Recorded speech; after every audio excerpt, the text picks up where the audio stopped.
Kalau saja di dunia pertambangan ini kita bisa menghapus celah-celah korupsi, maka setiap kepala orang Indonesia itu setiap bulan akan mendapat uang 20 juta rupiah tanpa kerja apapun. Setiap tuh, anak kecil yang sebanyak 20 juta setiap bulan gratis dari negara. Itu Abdul Samad. Dan itu diliput oleh semua media. Oleh sebab itu jejak digital masih ada. Saudara bayangkan betapa besar korupsi dunia pertambangan ini sejak saat itu dan sejak sebelumnya mengapa kita melakukan reformasi. Itu 20 juta. Itu baru pertambangan. Belum kehutanan. Belum perikanan. Tambang. Belum yang bukan oleh ke udara, pada pesawat udara korupsi di Garuda. Ada asuransi, ada asuransi. Koperasi, korupsi. Semua ada korupsi. Baik pemirsa, jumpa lagi di channel Parlemen Bicameral Indonesia. Saya Kang Mizan yang juga pensiunan peneliti utama Kementerian Keuangan. Dari klip video Pak Mahfud barusan ada dua hal penting yang disampaikan beliau.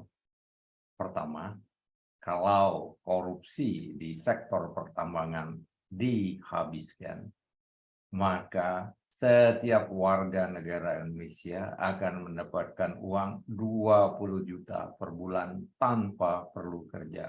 Itu baru di sektor pertambangan, belum sektor-sektor lainnya. Kemudian yang disampaikan oleh Pak Mahfud itu tadi, korupsi masif terjadi di mana-mana.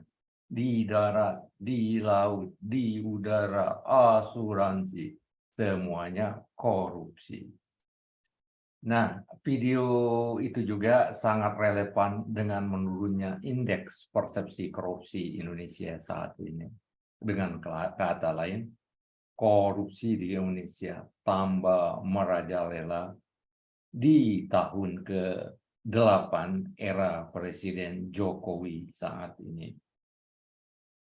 Ini sangat ironis dan memprihatinkan sekali. Kalau kita flashback ke belakang, gegap gempita OTT KPK di era SBY dan era Jokowi I terbukti gagal mengendalikan korupsi. Nah, taksiran uang yang dikorup sejak SBY dan Jokowi saat ini adalah 250 triliun kali 18. Angka 18 ini 10 tahun SBY dan 8 tahun Jokowi. Sedangkan 250 triliun ini datangnya dari taksiran pembelian barang dan jasa pemerintah per tahun yang dikorup.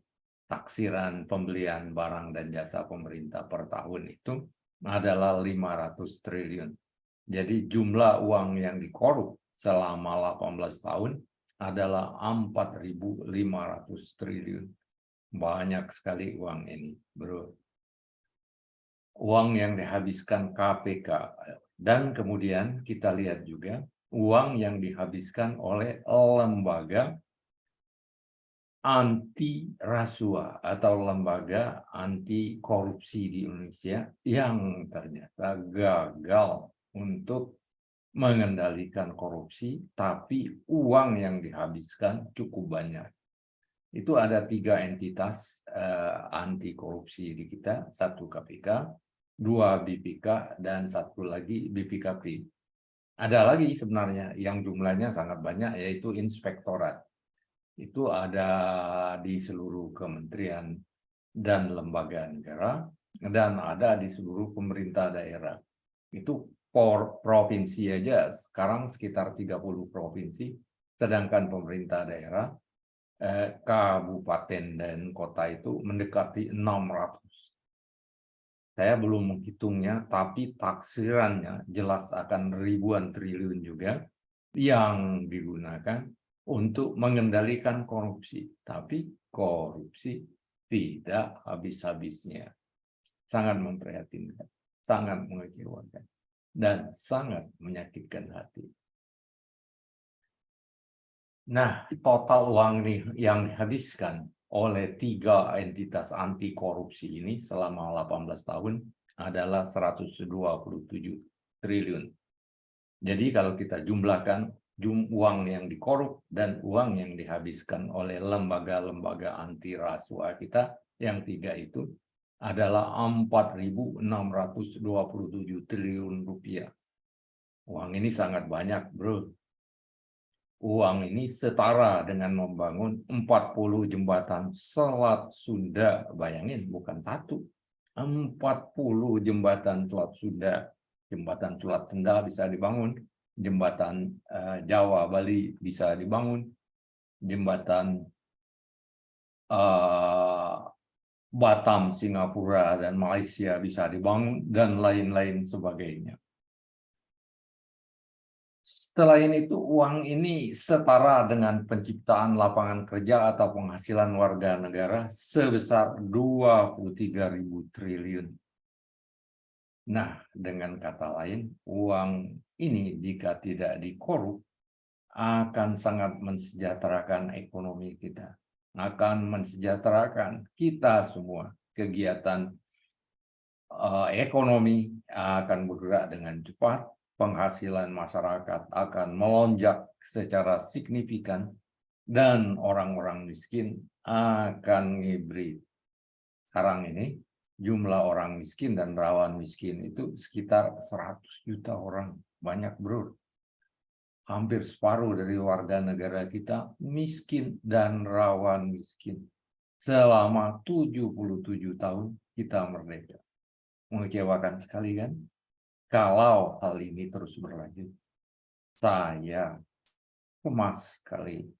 Narasi novel Ghost Flight Indonesia Lenyap tahun 2030 akan menjadi kenyataan. Nah, apakah ini akan menjadi kenyataan?